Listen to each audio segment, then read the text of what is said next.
So the last figure we have here for the Shadows of Brimstone Swamps of Death set is the big bad guy, the Harbinger. And you can see he's on just a massive frame here, and he's in several pieces, but none of the pieces are really too complex when you take a look closer.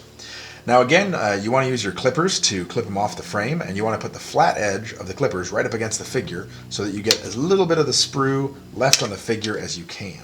And generally it's a good idea to hold on to the piece that you're clipping so that when you clip the last connection point to the sprue, the piece doesn't just go flying across the room.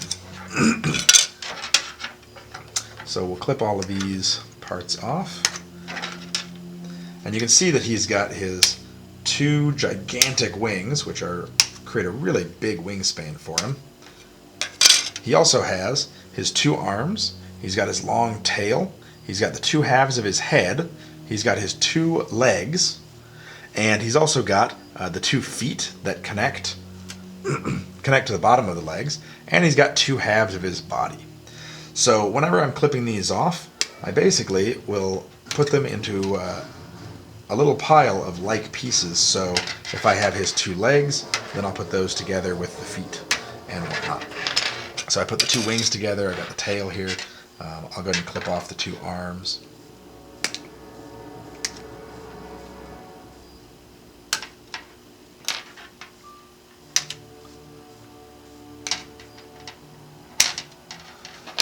Alright, and then we got the 2 legs here. And now it's always important to note that a lot of times there are pegs that lead right into a sprue, so you want to be careful to make sure you clip off the sprue and leave the peg where it should be. You don't want to clip so much that you clip the peg off if you can help it. Alright, now the 2 halves of the head.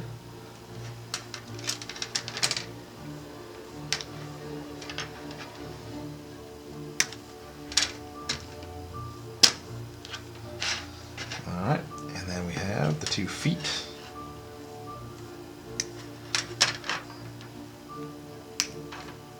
Put those with the legs.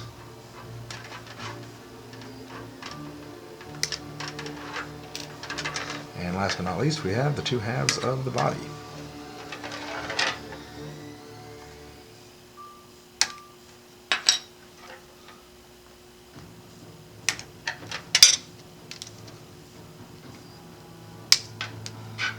Alright, and then we'll take the empty frame and just set that off to the side. So now we have our 2 wings, 2 halves of the head, the tail, the 2 arms, the 2 legs, and the feet that attach to those legs, and we got the 2 halves of the body. Now one thing you'll notice about these pieces is that there's 2 types of connections. There's little peg connections, which just fit right together with the socket that they go into. So if you take the left leg, you can fit it right into the left foot. And that's actually a pretty tight connection. You wouldn't even necessarily need glue there if you didn't want, but we'll put glue on just for the sake of completion. And the other type of connection you have is basically called an anchor connection, and you can see it's wider at the tip than it is in the middle, and that's so when you put it on the body, it locks in, and then it locks in, and then you put the other half of the body on, and it connects it so that it is really a tight connection and won't easily pop out because the anchor is holding it in place. Now the only trick is that whenever you have anchors like this, you need to put all of the anchor pieces into the body, into the first half of the body, before you put the second piece on top, because once the body is together, that anchor is not going to fit through the hole anymore. So we'll look at all the pieces that actually have anchors here. It looks like all of them fit into the body. You have an anchor on the tail, you've got an anchor on each of the arms, and you've got an anchor on the bottom of the head. Now the head is in 2 pieces, so we'll go ahead and attach that first because there aren't any other dependencies for it. Now again, you can use either plastic cement or super glue. For this particular guy, I'm going to go ahead and use super glue so that it dries a little bit faster because he's kind of a big model. So I'll go ahead and attach the 2 pieces of the head by just putting some super glue around the edges. And if you ever feel like you got too much glue, you can just dab a little bit off on an extra napkin or paper towel. We'll attach those 2 halves of the head there, just like that. And I got a little bit of excess glue there, so I'll just wipe that down really quick. And And so that's the two halves of his big Harbinger head there, quite menacing. And then we'll go ahead and, while we're at it, we'll go ahead and put the feet on the legs, because that's a pretty straightforward thing here. So again, you want to make sure that you have the right foot for the right leg. So in this case, I've got his left leg and his left foot. You can tell by his big toe. And we'll just put that in there. And the pegs only really fit in one way. So we got it in. We got a little bit of excess glue that I'll just wipe off with a paper towel. Now that's a pretty strong connection. And we'll do the last leg here. So we'll glue that in. It only fits in one way. Just like that. And we'll clean off the excess glue. Alright. So all of the other pieces are individual pieces except for the body, and we need to put all the anchors in before anything else on the body. Now the legs don't have anchors, so we can just do them last. We'll just set them off to the side. But again, the anchor pieces are the head, the tail, and the two arms. So it's usually a good idea to dry fit things first to make sure that they're going to really fit together. So we'll take the tail and put it here at the bottom of the body, and you can see the spine going down the bottom, and you can tell the top of the body because that's where the wings hook in. So we want to put the tail at the bottom. And you can connect up the spine there. If you just sort of slide this anchor in, you can see that it continues the little bumps of the spine. And we'll go ahead and put a dab of glue in there to glue that tail in one side and push it in so that it's nice and flush. And then we'll go ahead and put the we'll do the arms next. So now the arms, you can see there's a little bit of play in how they fit together, but if you look on the top, you can follow the contour line of the shoulder both on the arm piece and on the body piece.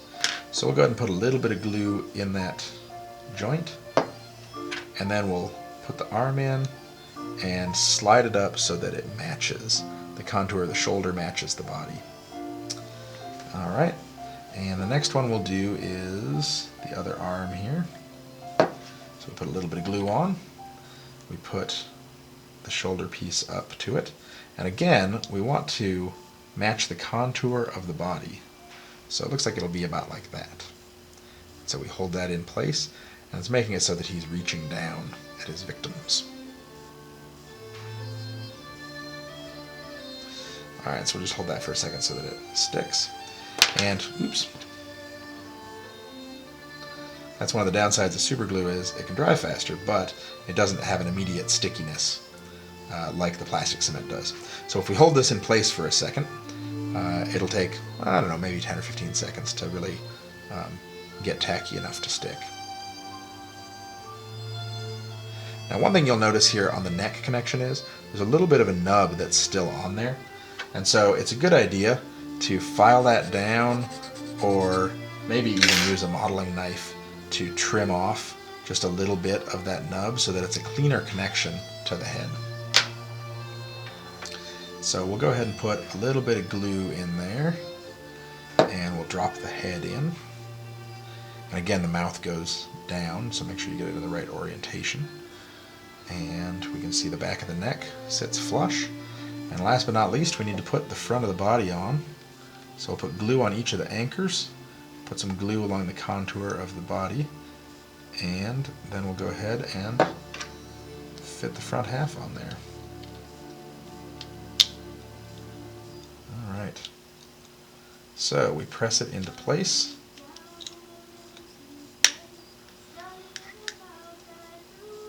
And that makes your connections all work, and all of the pieces only fit in one way, so it's pretty easy to make sure that everything's in the right orientation. And so we'll just press that hard a little bit here to get it to solidify, and we'll wipe off a little bit of excess glue there. So here we have most of the Harbinger. If you press it tight, it can squeeze excess glue out, make sure it's really solid connection. So you can see here we have the body, the head, the arms, and the tail all together, and he's already looking pretty menacing. So now we'll go ahead and attach the legs. So again, we'll dry fit these first, and they only really fit in one way. He's got a pretty wide squatting stance, so you can see that it only fits on there in one place, in one way. And then for the other leg, again, it only fits one way. And because of his wide stance, his knee's actually going behind his elbow. So we'll go ahead and put some glue on there. And we'll actually put glue on both sides. That way we can pinch the two legs together like this to hold them really firmly in place. Okay, so we got one leg loosely on there, and the other leg is on there, and then we can pinch them together.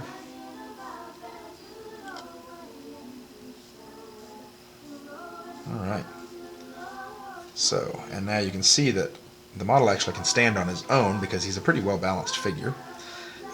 So now we'll go ahead and we'll put on the wings. So now you can see the wings have a pretty deep hole for them to go in, and pretty deep, long pegs. Sometimes there will be a little bit of flash, and again, you can pull that off with a file or a hobby knife. It probably won't matter, but it's not a bad idea to make it a clean connection. Look at both of those. Just do a little bit of file there. So it's a nice clean connection. And then we can attach those wings. So we can put a little bit of glue on the tip here, and push that into the cavity, and it'll stick in just a few seconds. If we just hold on to it.